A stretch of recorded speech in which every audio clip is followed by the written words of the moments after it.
Mga opisyal ng ICC napaulat na nasa bansa na. Naritong news scoop ni Gia Rafael.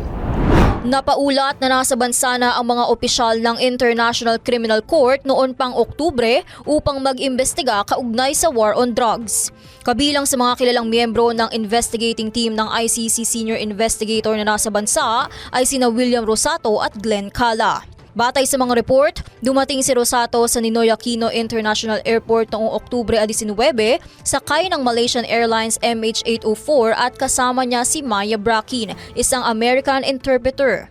Si Rosato ang nangungunang investigador ng Office of the Prosecutor ng ICC. Samantala, dumating naman si Cala noong Oktubre 20, sakay ng isang local airlines at sinasabing nananatili ang dalawa sa isang hotel sa Makati City. Batay din sa mga ulat, nakipag-ugnayan na ang mga investigador sa iba't ibang mga individual at organisasyon na konektado sa investigasyon. Gayunpaman, hindi pa kinukumpirma ng ICC o ng mga opisyal sa bansa ang nasabing impormasyon. At yan ang News Scoop. Ako si Gia Rafael, nagbabalita ng tama, naglilingkod ng tama.